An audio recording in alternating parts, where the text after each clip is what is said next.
On September 11, 2009, fathers, mothers, brothers, sisters, and other family watched on national television as the Twin Towers in New York City collapsed in a massive cloud of dust and smoke.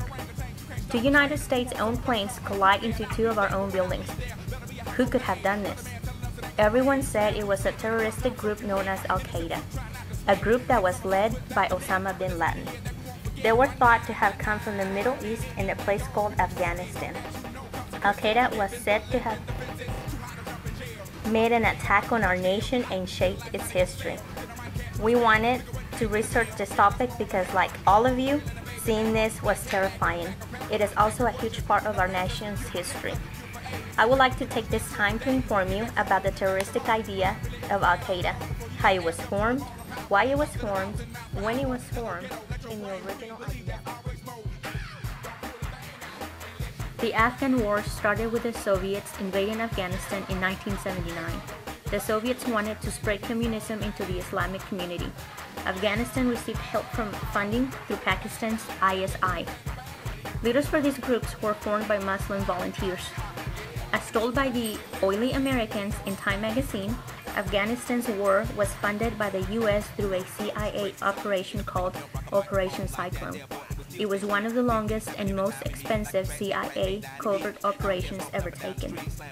The funding was through Pakistan's ISI, Afghan Mujahideen, which gave Afghanistan the ability to train military groups. Also, personnel funding from bin Laden. Out of this aid came the idea of Al-Qaeda. Osama bin Laden followed the ways of Abdullah Azzam to fight against the Soviets. Bin Laden felt strongly about his country being invaded. He had told the journalist Robert Fisk, "I felt outraged that injustice had been committed against the people of Afghanistan." Osama bin Laden personally funded the Afghan Mujahideen. Now you know a little bit of background. Let's actually talk about the idea itself. Al-Qaeda was thought to be created when the Soviets invaded Afghanistan, and it is not a well-established group. It operates like a network which is multinational and stateless. The name Al-Qaeda means the base. It was found in Afghanistan, Iraq, Pakistan, other various parts of the Middle East. It was formed by Osama bin Laden, who right after college went to fight against the Soviets. The rest of the people were made by Islamic believers who were called the Afghan Mujahideen, which fought with the Jihad in the Afghan War. Al-Qaeda is well known for multiple bombings and terroristic attacks. Their first attack started in Aden, Yemen, in the Gold Motel where U.S. troops had been staying en route to Somalia. February 26, 1993, a van parked underneath the World Trade Center was full of explosives.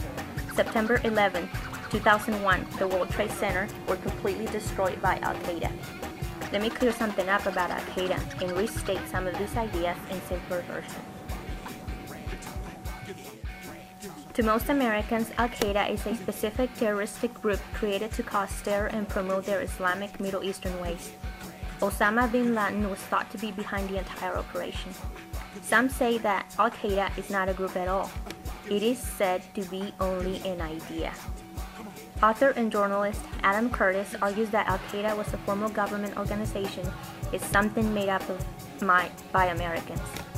The reality was that bin Laden and Ayman al-Zawahiri had become the focus of a loose association of disillusioned Islamist militants who were attracted by the new strategy, but there was no organization.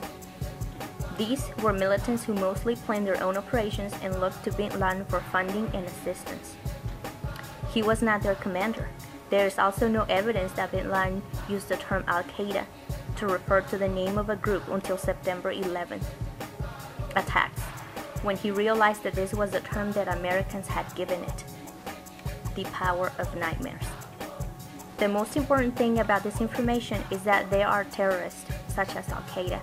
There was no organization. The Middle East is full of turmoil, and fighting the fact that terrorism transpires there isn't surprising. The world will always have someone wanting more power, and they will do whatever they can to get it.